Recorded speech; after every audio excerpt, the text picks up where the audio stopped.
يا أيها الذين آمنوا اركعوا واسجدوا وعبدوا ربكم وافعلوا الخير لعلكم تفلحون. السلام عليكم ورحمة الله. ازيكم حبايب قلبي؟ عاملين ايه؟ يا رب تكونوا بخير. اهلا بيكم في فيديو جديد ويوم جديد. اتمنى يا رب انه يعجبكم وينال رضاكم.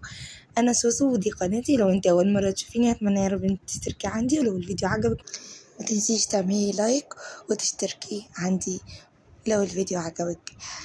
النهاردة فيديو تشجيع جدا، وهنعمل مع بعض القرص اللي للمدارس ان شاء الله، وممكن تاخديها كده معاكي الشغل، ولو ابنك كده في حضانة او بإذن الله المدارس كده قربت فهنعملها كده مع بعض. أول حاجة بدأت بيها يوم كده كله نشاط وتشجيع، هيشجعك كده تقومي تشوفي كل اللي وراكي ويقضوا معايا كده اليوم. اول حاجه هعملها كده معاكم، هنطبق كده شويه الغسيل اللي عندنا دول، وبعد كده هنشوف احنا هنعمل ايه مع بعض. وحشتوني جدا جدا من اخر فيديو. اهلا وسهلا بكل حبايب قلبي، اهلا بيكم وشرفتوني ونورتوني، ووجودكم في قناتي ده شرف كبير قوي ليا، وشكرا على كل كلام كل حاجه اللي بتقولوه لي، وان شاء الله اكون عند حسن ظنكم، ونعمل بإذن الله فيديوهات كتير قوي مع بعض. وقولوا لي ايه الفيديوهات اللي انتوا حابين نعملها سوا، وان شاء الله هنعملها مع بعض في الفيديوهات الجاية. تمام كده، فيديو النهاردة تشجيعي جدا ومحفز، بس عايزاكم تعملوا لايكات كتير قوي على الفيديو عشان الفيديو ان شاء الله يترفع كده والقناة تكبر بيكم بإذن الله. خلاص كده انا بدأت اطبق كده كل الغسيل اللي كان عندي محتاج انه يتطبق.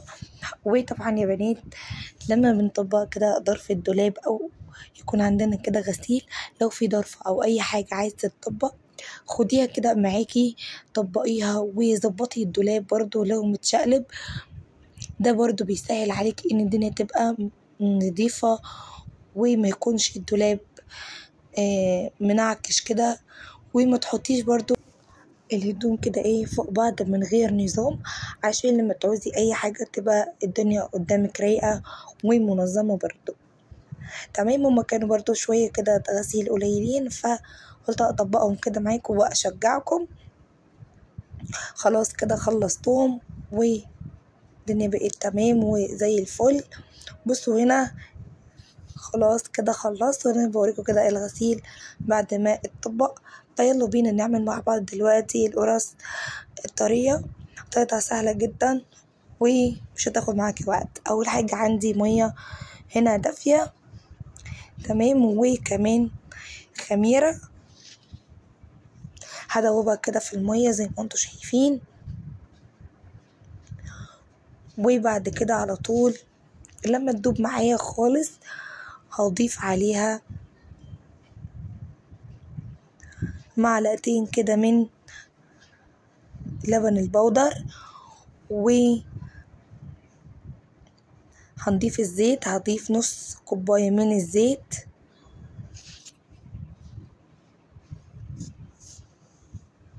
او كوباية عادي، والسكر طبعا حسب الرغبة، فانا حطيت هنا كوبايتين سكر. حابة اقل من كده ماشي، لو عايزة تزودي عن كده مفيش مشكلة. تمام، ونص معلقة من الكركم،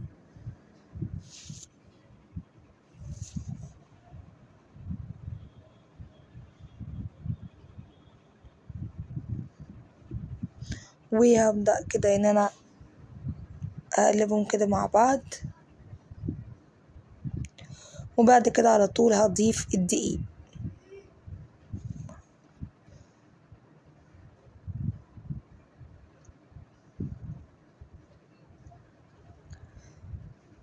تمام،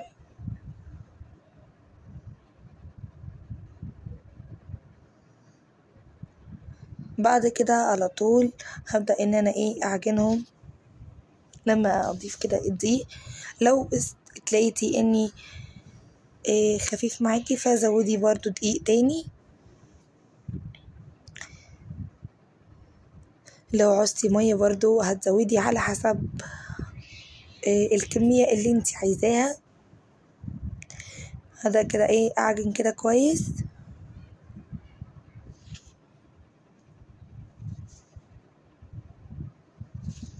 طبعا هعجنهم كده شوية. هنا زودت برضو دقيق زي ما قلت لكم، لاني لقيت العجينة محتاجة دقيق. تمام، هنعجن كده كويس. وبعد كده على طول هسيبها ان تخمر طبعا معايا، بس هعجنها فيها شوية كده حلوين لحد ما تبقى كده تمام، ما يكونش في اي دقيق خالص.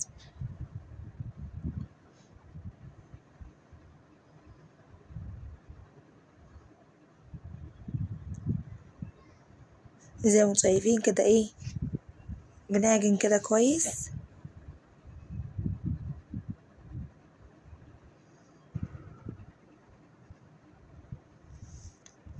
تمام، هنعجن كده برضو حوالي كده 10 دقايق مع طبعا العجن كده المستمر.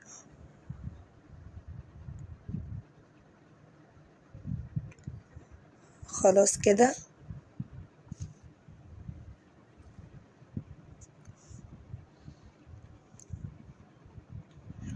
بصوا كده، هنا هسيبها ان هي تخمر، واول ما تخمر معايا هوريكم كده شكلها.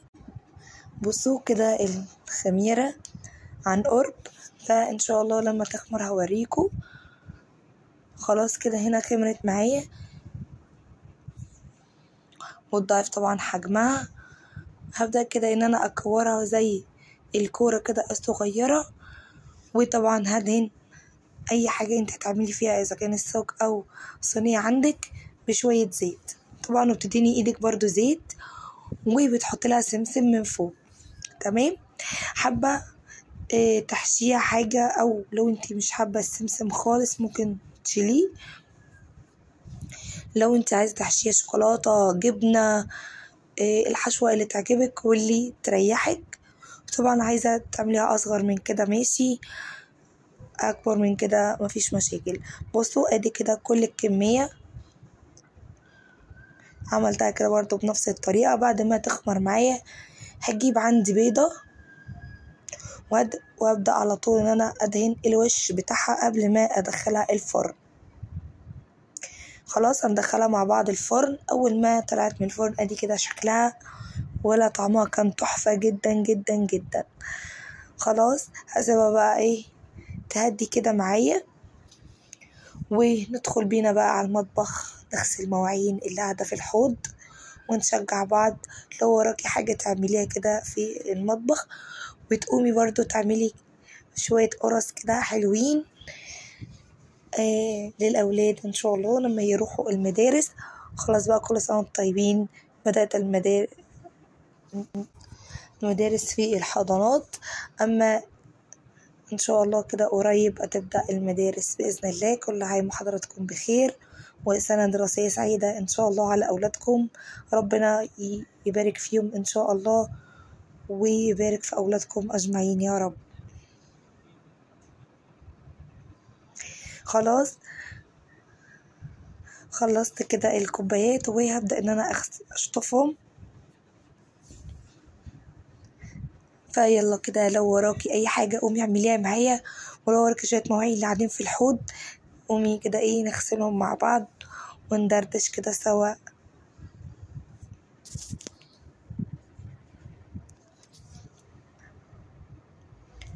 وان شاء الله استنوا مني فيديوهات جاية كتير مشجعة ومحفزة بإذن الله، هتشجعكم وتحفزكم. فما تنسيش بقى لو الفيديو عجبكم وشجعكم تعملوا لايك وتشتركي، وهستنى كومنتاتكم اللي بتفرحني وبتسعد قلبي.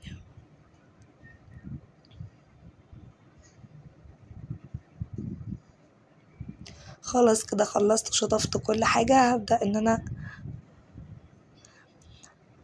اكمل كده ايه الغسيل. وطبعا زي ما احنا متعودين بنشطف الاول اي حاجة فيها بواقي اكل او اي حاجة لازم بنظبطها قبل ما نغسل مواعين، ولو محتاج ان هي تتلين بنلينها الاول. ده طبعا بيساعد معاكي في غسيل مواعين ان هي تتغسل بسرعة ومن غير ما تاخد وقت خالص، عشان ما تحسيش ان الحاجة تقيلة عليكي. سهلي على نفسك الدنيا، ما فيش اي حاجة، ونشتغل برضو بالراحة، محدش بيجري ورانا. تمام. خلاص كده هنا قربت اخلص، وبعد كده طبعا هشطفهم وهسيبهم ان هما يتصفوا.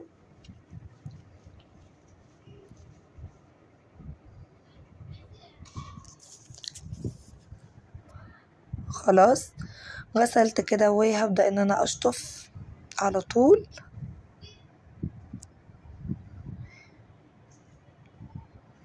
وزي ما قلت لكم هسيبهم ان هم يتصفوا.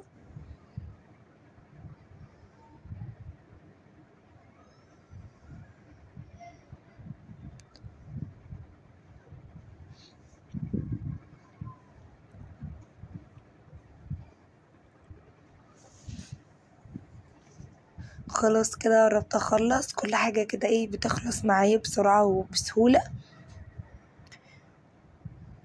وزي ما قلت لك اهم حاجة تسهلي الدنيا على نفسك على قد ما تقدري. استنى برضو رأيك في الكومنتات على طريقة القرص الطرية. وزي ما قلت لكم طبعا زي ما انتوا تحبوا تحشوها، زي ما انتوا حابين، شوكولاتة، جبن، زي ما تحبوا طبعا. خلاص كده خلصت. اخر حاجة اغسلها برضو كده المعالق.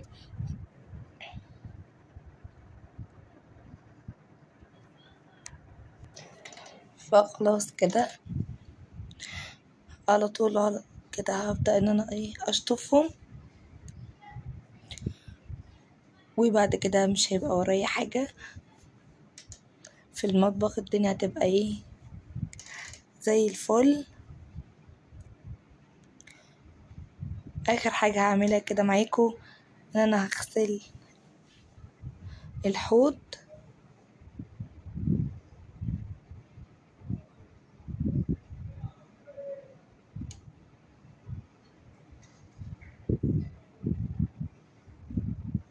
وبعد كده على طول هبدأ ان انا اشطفه كده من كل الصابون.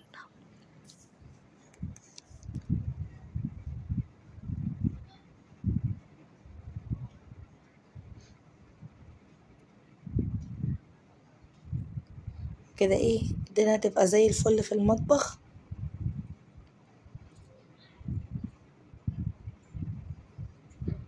كده تعالي اوريكم شكل المطبخ بقى عامل ازاي بعد ما خلصنا. ايه رأيكم بقى في المطبخ بعد ما خلصته؟ بقى زي الفل. الدنيا كده خلاص تمام.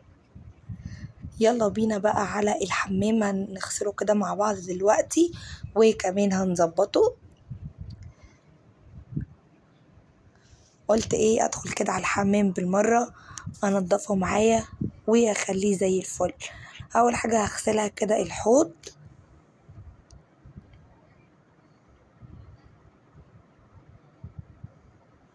وكمان السيراميك والحنفية برضو، وكل السيراميك اللي عند الحوض كل ده برضو هيتغسل دلوقتي.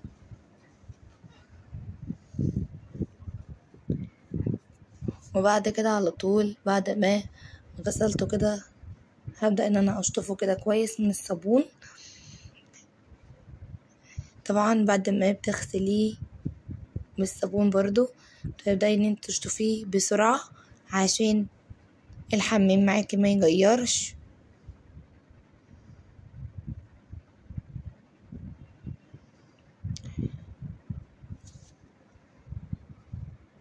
خلاص هنا كده غسلته من الصابون وخليته زي الفل. هبدأ برضو ان انا اغسل الدش برضو والحنفية برضو كده بتاعته.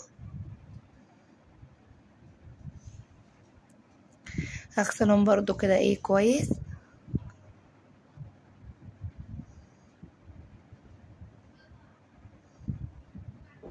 خلي كده ايه الدنيا زي الفل معايا. وبعد كده بعد ما اغسله كده كويس هبدأ طبعا على طول ايه ان انا هشطفه.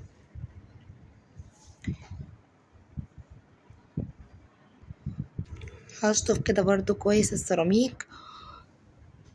وطبعا هغسل الارض بس هغسلها كده ايه مع نفسي. وبكده يكون فيديو النهارده خلص. يا رب يكون عجبكم، متنسونيش في اللايك والاشتراك. مع الف سلامة.